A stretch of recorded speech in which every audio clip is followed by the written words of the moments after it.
Jemaat GPDI Mahanaim Jakarta yang terkasih. Sebentar lagi ibadah online akan dimulai. Sebelum kita mulai, mari kita simak bersama etika selama ibadah online berlangsung. Pertama, siapkan hati dan pikiran kita untuk mengikuti ibadah hari ini untuk menyembah Tuhan dan mendengarkan firman Tuhan. Walaupun kita beribadah dari rumah masing-masing, tapi Tuhan tetap rindu untuk kita dapat mengikuti ibadah online ini dengan penuh kesiapan dan keseriusan. Untuk menghormati hadirat Tuhan, maka pastikan kita mengenakan pakaian yang sopan dan rapi seperti kita berpakaian di gereja. Meskipun kita beribadah di rumah masing-masing, kita tidak dianjurkan untuk mengikuti ibadah sambil tiduran atau bermalas-malasan. Hindari juga aktivitas yang dapat mengganggu konsentrasi kita saat beribadah, misalnya sambil makan atau ngemil, ataupun asik dengan handphone masing-masing. Oleh sebab itu, pastikan untuk mengaktifkan mode diam atau silent pada handphone, supaya kita tetap fokus untuk mengikuti ibadah online dengan baik. Mari kita mengajak keluarga dan orang-orang terkasih untuk dapat mengikuti ibadah hari ini, karena ibadah akan segera dimulai. Bersiaplah untuk menyembah Tuhan, menikmati hadirat-Nya, dan menerima berkat Tuhan yang luar biasa. Haleluya!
Shalom Bapak Ibu yang dikasihi Tuhan.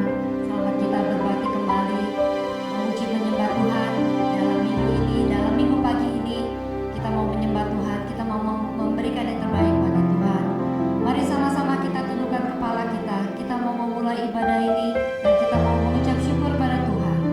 Terima kasih Tuhan Yesus, Allah Bapa yang kami sembah di dalam nama Tuhan Yesus Kristus. Kami mengucap syukur buat berkat-Mu Tuhan yang boleh kami rasakan sepanjang minggu ini. Dan terima kasih Tuhan buat keberadaan kami, buat keluarga kami, kehidupan kami saat ini Tuhan. Kami masih boleh berada dalam keadaan yang sehat, dalam keadaan yang baik. Kami percaya Tuhan, berkat Tuhan terus tercurah bagi kami. Dan kami berdoa bagi umat Tuhan yang masih mengharapkan uluran tangan-Mu, jamahan Tuhan, mereka yang sakit, mereka yang dalam keadaan lemah, mereka yang dalam kesulitan apapun Tuhan. Boleh Tuhan menjamah, kami bersatu hati Tuhan boleh menjamah mereka Tuhan. Ulurkan tangan-Mu bagi mereka, sebagaimana Engkau memberkati kami pada saat pagi hari ini. Terima kasih Tuhan Yesus, kami mau memulai ibadah pada pagi hari ini. Kami mengucap syukur hanya di dalam nama Tuhan Yesus Kristus. Haleluya, amin. Puji Tuhan. Sama-sama kita mau nyembah Tuhan, kita mau memuji Tuhan, kita mau mengecap setiap kebaikan Tuhan yang telah kita rasakan selama ini.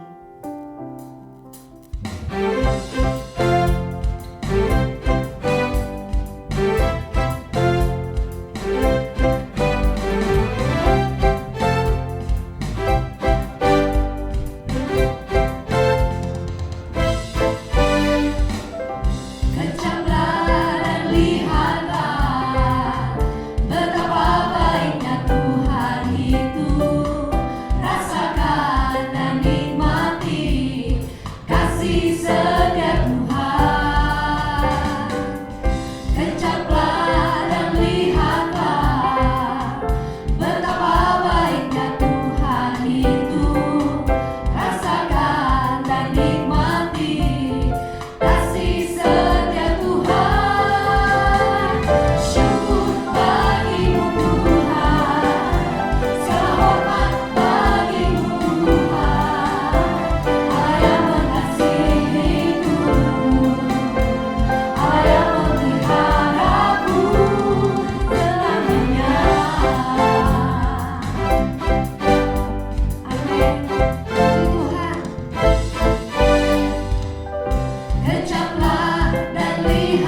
dipuja, Engkau layak dipuji Tuhan.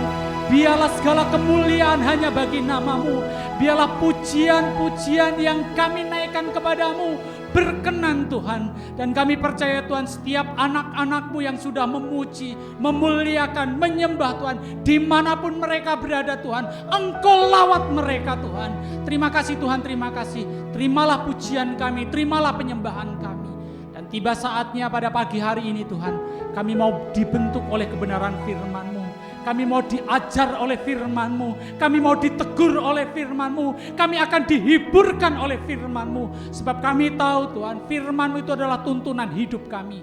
Ketika kami mendengar, ketika kami terima firman-Mu sepenuhnya Tuhan, itu akan memberkati hidup kami. Dan akan memberikan damai sejahtera dalam hidup kami, dalam keluarga kami Tuhan. Terima kasih Tuhan, terima kasih. Berkati hamba-Mu Tuhan yang akan menaburkan kebenaran firman-Mu. Engkau akan pakai kehidupan hamba-Mu. Pengurapan yang baru ada dalam kehidupan hamba-Mu. Terima kasih Tuhan, terima kasih. Kami sambut kebenaran firman-Mu hanya di dalam nama Tuhan Yesus Kristus. Haleluya. Amin.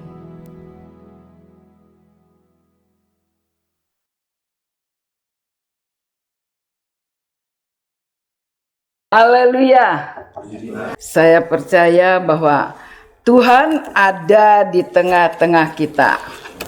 Mari saya akan ajak saudara-saudara sekalian jemaat Tuhan untuk kita boleh memperhatikan firman Tuhan.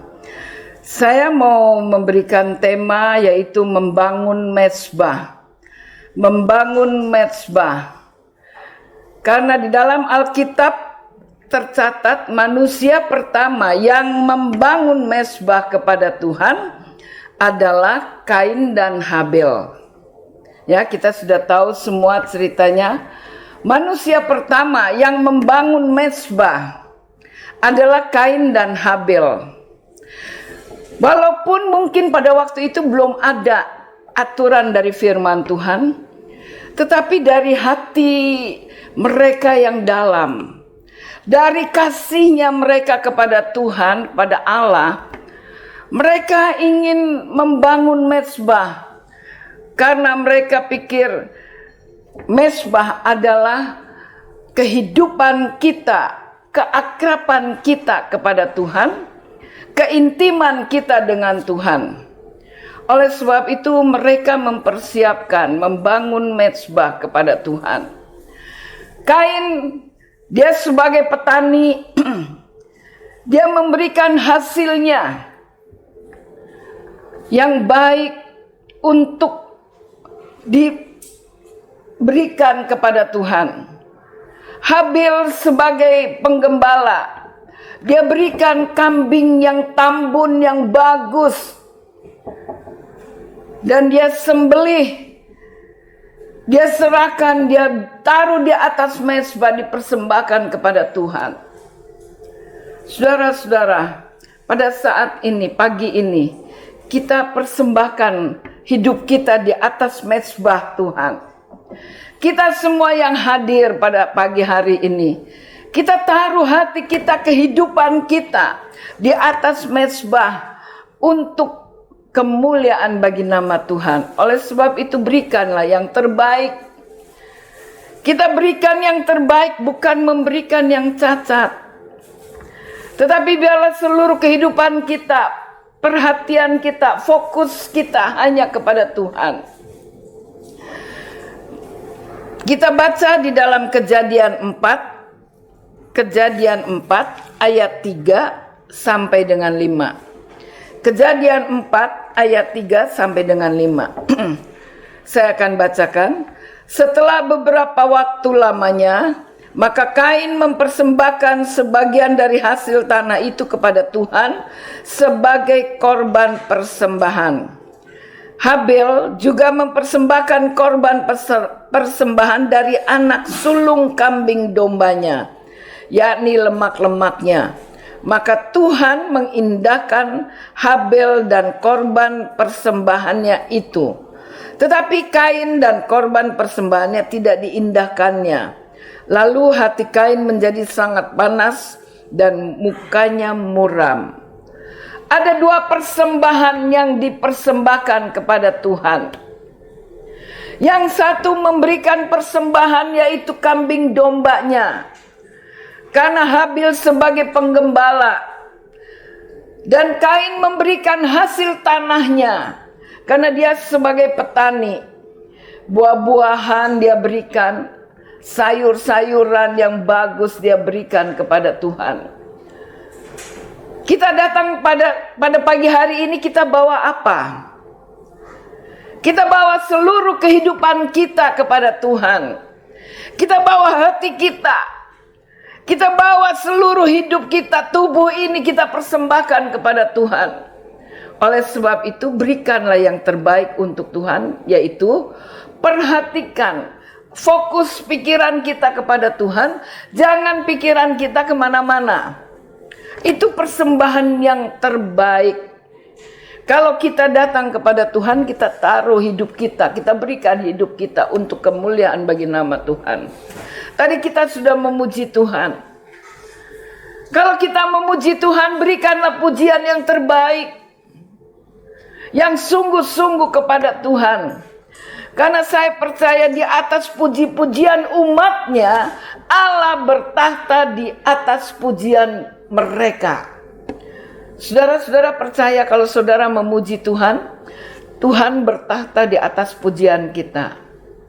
Saya sangat yakin dan percaya. Ketika saya tidak tahu mau berbuat apa, saya datang kepada Tuhan, saya hanya bisa memuji Tuhan. Itu yang keluar dari isi hati saya. Saya memuji Tuhan karena saya ingin menyembah Tuhan. Kalau pada pagi ini kita boleh datang, walaupun ibadah secara online, tetapi marilah, jangan kita anggap remeh, aduh orangnya cuma sedikit, atau aduh kita cuma satu keluarga. Kita percaya, kita hadirkan Yesus di tengah-tengah ibadah kita.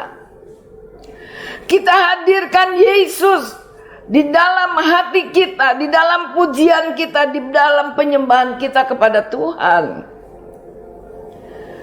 Kalau kita mempunyai motivasi yang demikian, maka ketika kita memuji Tuhan, kita tidak sembarangan memuji Tuhan, tidak asal-asalan, tetapi kita berikan yang terbaik pujian kita kepada Tuhan. Dan saya yakin dan percaya saudara akan menikmati berkatnya luar biasa. Karena di atas pujian Allah bertahta, Allah berdiam, Allah ada di atas pujian umatnya. Itu persembahan yang terbaik, yang tidak cacat. Tetapi kalau kita memuji Tuhan asal-asalan, itu persembahan yang cacat. Kita tidak mau memberikan persembahan yang cacat. Tuhan memperhatikan apa yang kita bawa pada pagi hari ini. Tuhan tidak minta uang saudara yang banyak. Tuhan tidak suruh saudara bawa lembu, bawa kambing. Tetapi kita mau memberikan seluruh kehidupan kita kepada Tuhan. Tuhan tolong kita semua. Ada orang yang mempersembahkan kepada Allah asing, bukan Allahnya, Allah asing. Coba kita baca di dalam 1 Raja-Raja 16 ayat 31 sampai dengan 33. Seakan-akan belum cukup ia hidup dalam dosa-dosa Yerobeam bin Nebat. Maka ia mengambil pula Isabel, anak Etbaal, raja orang Sidon, menjadi istrinya. Sehingga ia pergi beribadah kepada Baal dan sujud menyembah kepadanya. Kemudian ia membuat mezbah untuk Baal itu di kuil Baal yang didirikannya di Samaria. Sesudah itu Ahab membuat patung Asyera, dan Ahab melanjutkan bertindak demikian sehingga ia menimbulkan sakit hati Allah. Allah Israel lebih dari semua raja-raja Israel yang mendahulunya. Ahab mendirikan mezbah untuk nabi Baalnya. Allah memberikan persembahan untuk Nabi Baalnya. Ini persembahan untuk Allah yang asing. Tetapi kita tidak demikian. Kita adalah orang-orang yang percaya kepada Tuhan. Kita memberikan persembahan seluruh hidup kita kepada Tuhan. Dan ini menimbulkan sakit hati Allah. Tuhan sakit hatinya ketika melihat umatnya memberikan persembahan kepada Baal, kepada Allah asing. Oleh sebab itu sakit hati Tuhan. Dan kita melihat bahwa Tuhan menghukum Raja Ahab.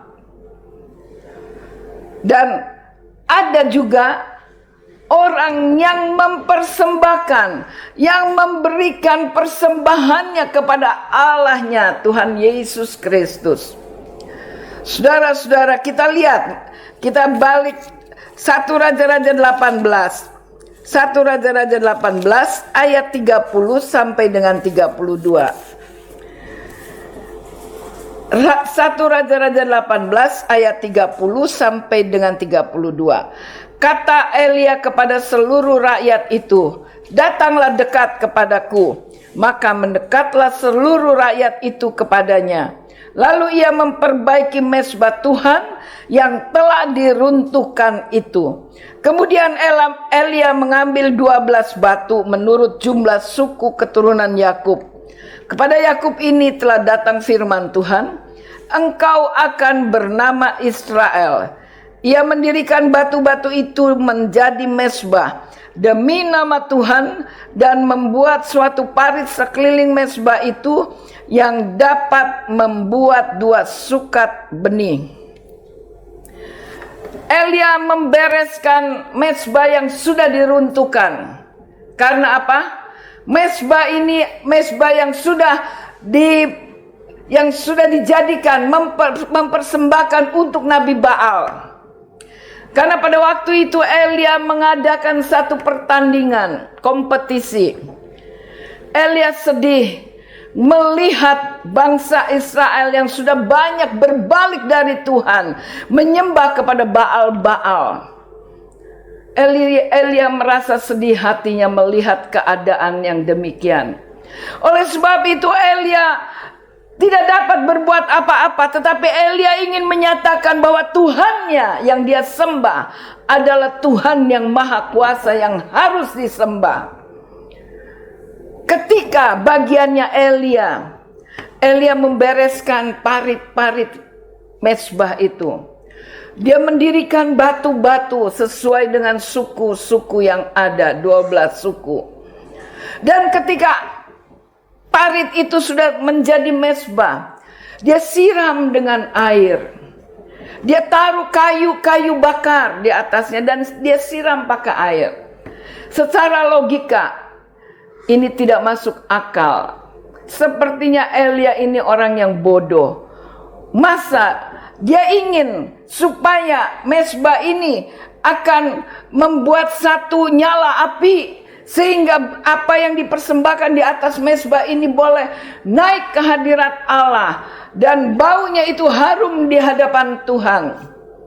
Bukannya disiram dengan minyak tanah atau bensin, tetapi Elia siram dengan air. Secara logika tidak mungkin kayu yang sudah disusun rapi itu akan terbakar. Tetapi ini kuasa Tuhan. Elia ingin menyatakan kepada bangsa-bangsa yang ada di sekitarnya. Oleh sebab itu Elia berkata, mari dekat. Dan Tuhan nyatakan yang kuasanya yang luar biasa. Elia, seorang nabi yang hidupnya takut akan Tuhan. Dia tetap percaya dan fokus kepada Tuhannya. Walaupun Elia sudah ditinggalkan oleh banyak orang-orang yang menyembah Baal. Tetapi Elia dikatakan hanya aku seorang diri yang masih percaya kepada Tuhan. Hanya aku seorang diri yang masih menyembah Tuhanku.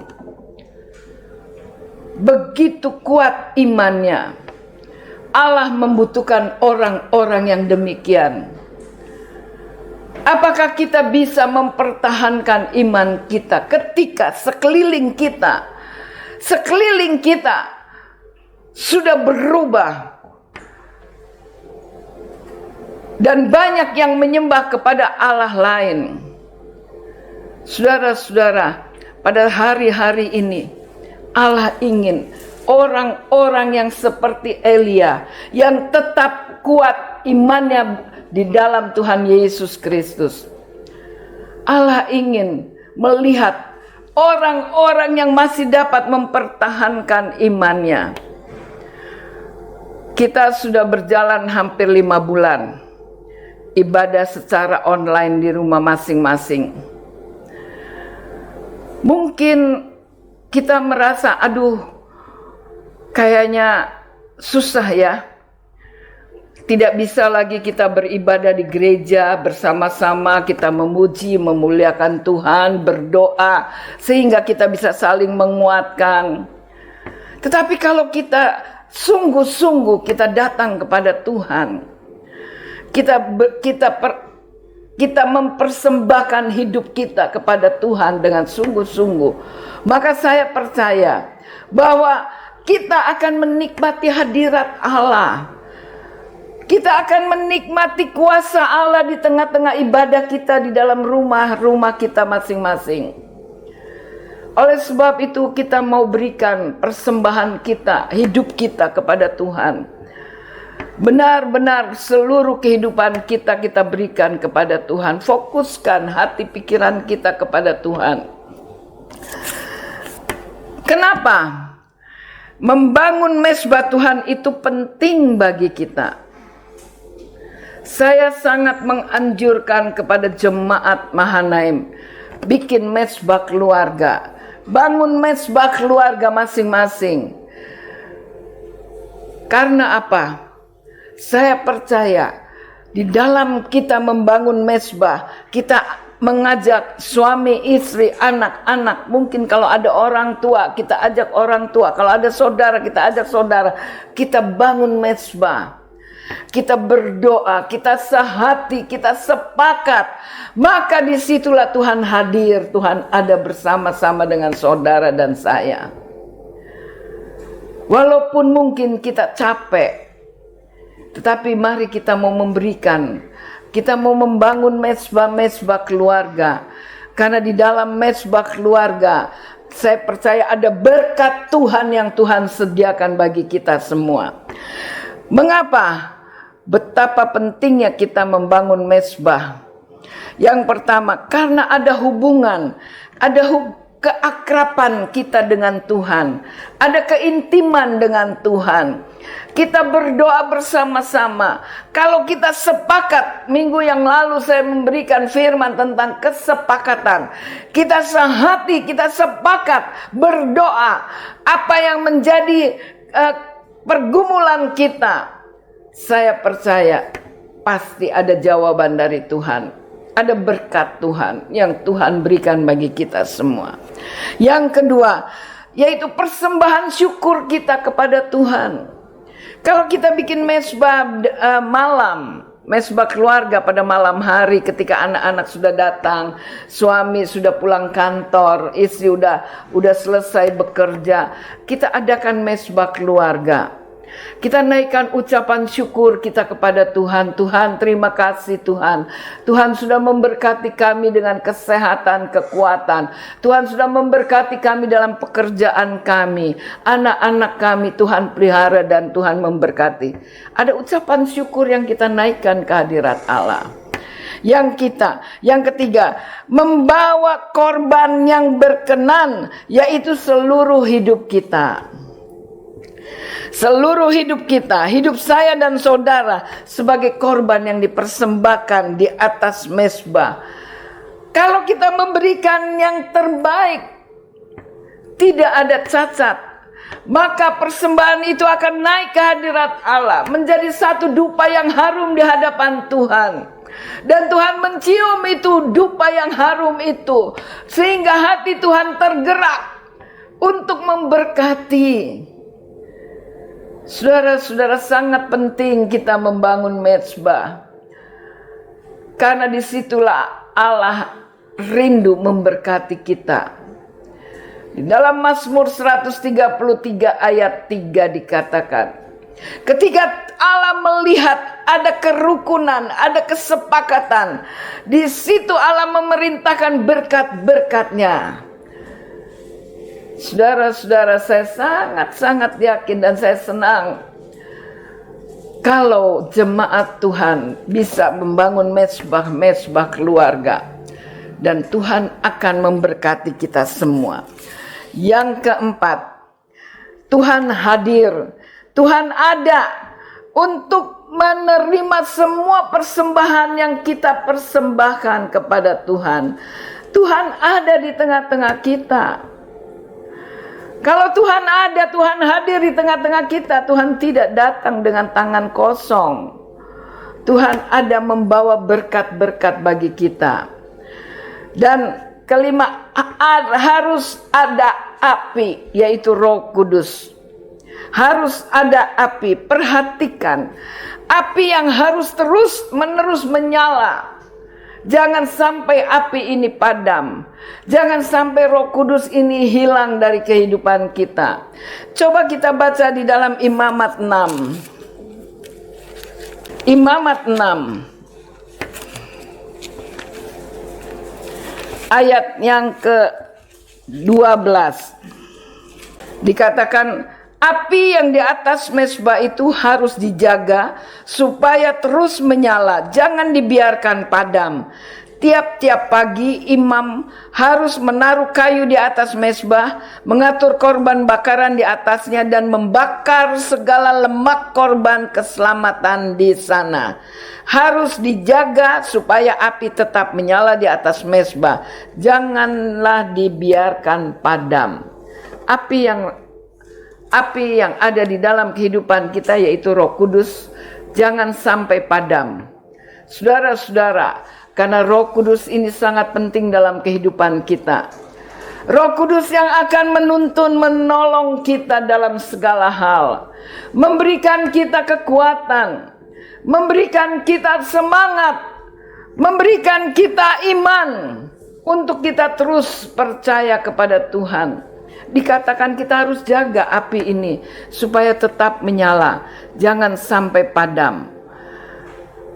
Jemaat Tuhan yang saya kasih, di Alkitab mencatat ada beberapa orang yang membangun mezbah, yang dia selalu membangun mezbah.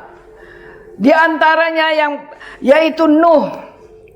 Ketika air bah sudah surut, Nuh lepaskan itu burung merpati keluar untuk melihat apakah air itu masih tinggi atau sudah surut.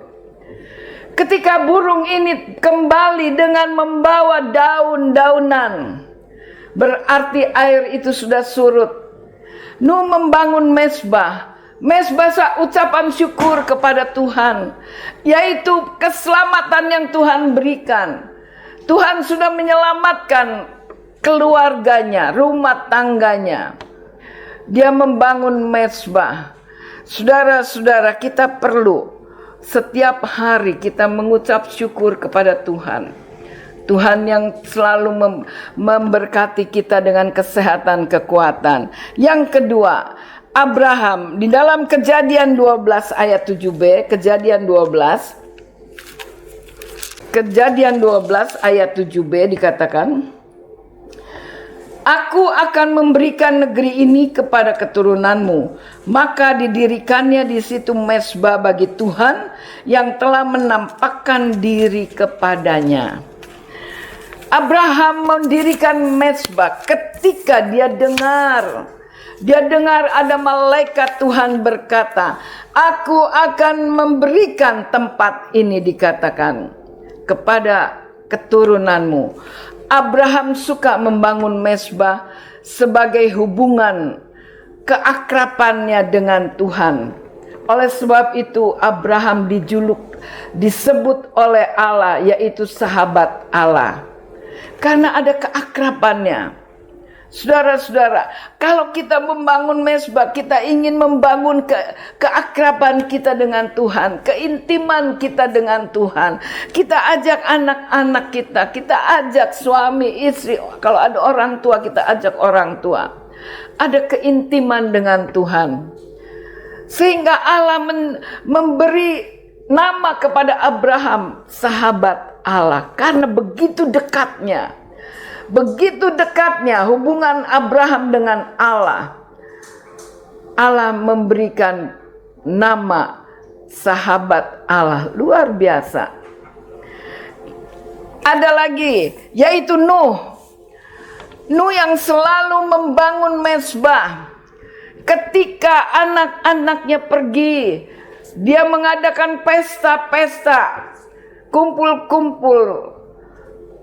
Setiap pagi Nuh membangun mezbah, karena ketika dilihatnya anaknya pulang dengan selamat, Nuh membangun mezbah. Dia takut anaknya sudah berbuat dosa, sudah menyakiti hati Tuhan.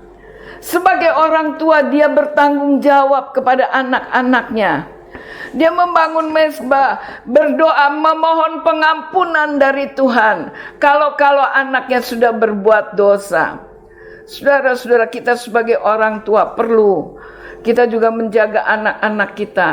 Jangan sampai anak-anak kita ini berbuat dosa, berbuat hal-hal yang tidak dikehendaki oleh Tuhan. Nuh memberikan seluruh kehidupannya, dia memperhatikan anak-anaknya.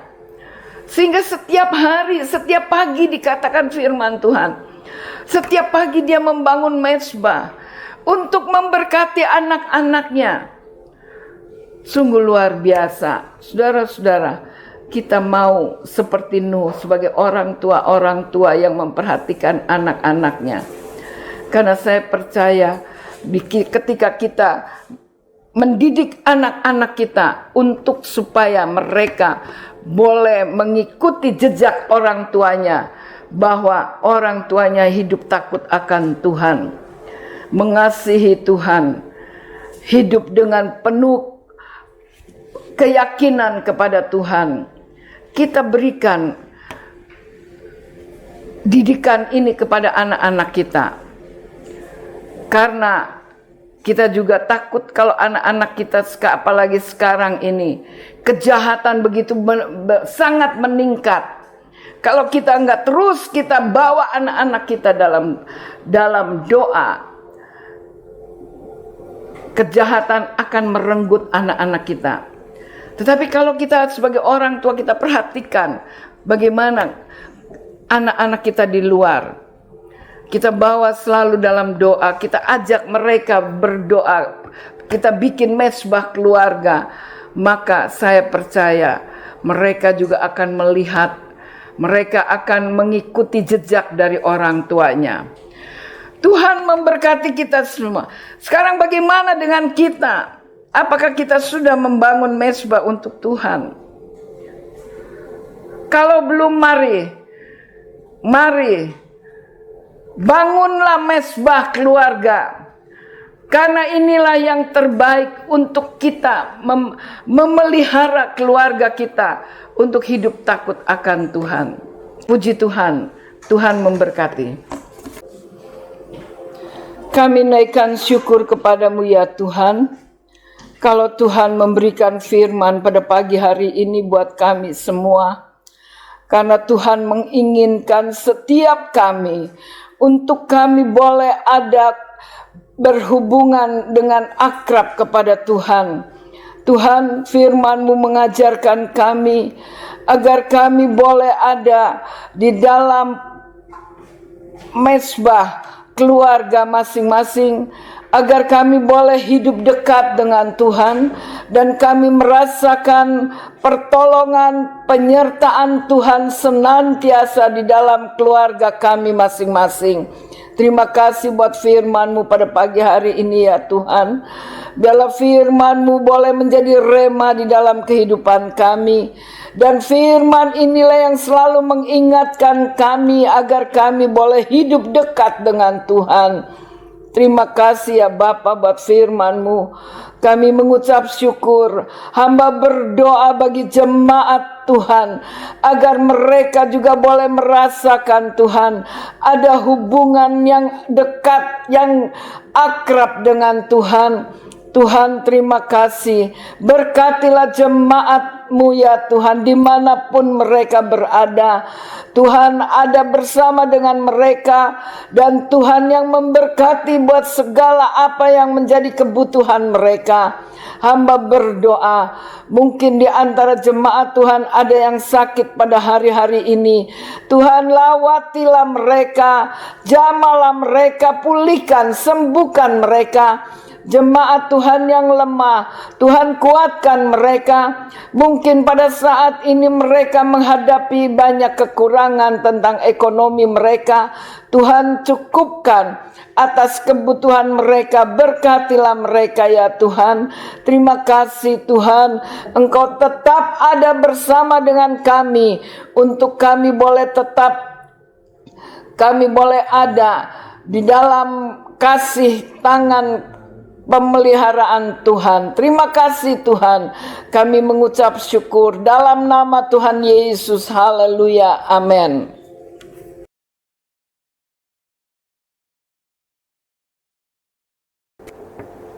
Angkat kedua tangan kita.